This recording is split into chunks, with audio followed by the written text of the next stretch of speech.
Today, we're diving into one of the most fascinating business stories in modern history. It's not just about a doll.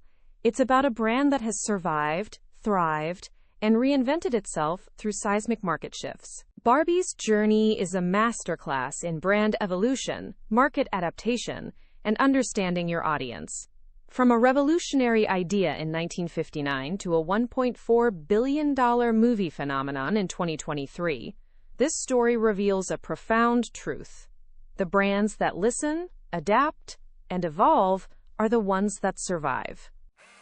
So let's explore how one entrepreneur's observation of her daughter's playtime became a multi-billion-dollar empire, and the lessons every business leader should know.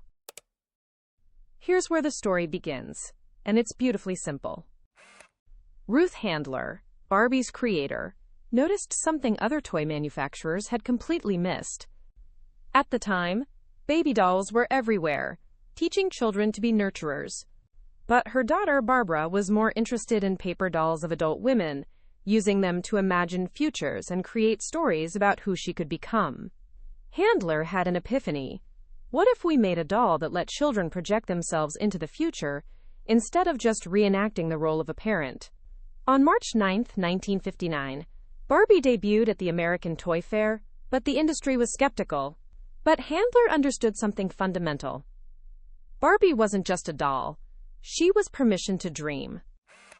That single insight was worth billions. But to get this revolutionary idea into every home, Mattel needed a secret weapon.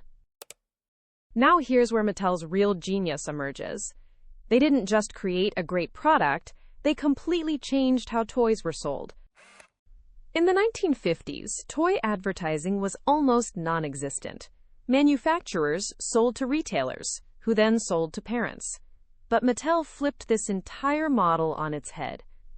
Starting in 1955, they bought advertising time on shows like the Mickey Mouse Club and spoke directly to millions of children. Suddenly, kids were asking their parents for Barbie by name.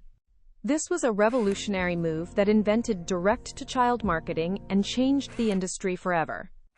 The result was that Barbie became an unstoppable force, with virtually no competition for decades. But even the most dominant brands can become complacent, and Barbie was about to face a crisis nobody saw coming. For 40 years, Barbie was untouchable, but then a new challenger arrived and exposed a critical flaw. In 2001, Bratz dolls hit the market, and they were everything Barbie wasn't: diverse, edgy, and speaking to a new generation. Complacent in her dominance, Barbie failed to adapt. As the slide says, complacency kills empires, even plastic ones. By 2015, the consequences were dire, with Barbie's sales hitting a 25-year low. The very company that had invented direct-to-child marketing had forgotten to listen to children. This crisis forced Mattel to make a choice: defend the old model or reinvent. Faced with collapse, Mattel proved they weren't just a toy company. They were a learning organization. They fundamentally reimagined what Barbie could be, launching the most inclusive version of the doll ever. They introduced 3 new body types, over 30 skin tones, and more than 100 hairstyles.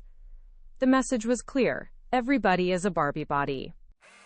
This incredible reinvention, coupled with a surge in millennial parent nostalgia, set the stage for the 2023 movie.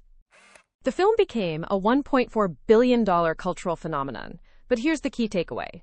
Mattel didn't just get lucky. They had already done the hard work of making Barbie relevant again. That's not luck, that's strategy.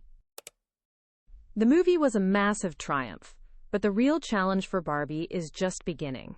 That $1.4 billion success was a one-time cultural moment, and post-movie sales have actually declined. The fundamental problem is that Mattel is still primarily a toy company in a world increasingly dominated by digital experiences. While competitors have pivoted to gaming and online worlds, Barbie remains largely a physical product. Mattel solved the problems of diversity and relevance, but the question now is, can she reinvent herself a third time for the digital age? Barbie's story isn't just about dolls, it's about constant adaptation. It's about listening to your market and being willing to completely reinvent yourself, When yesterday's success becomes tomorrow's complacency. The brands that survive keep asking, what does our audience need now? Barbie has answered that question twice. The world is watching to see if she can do it a third time.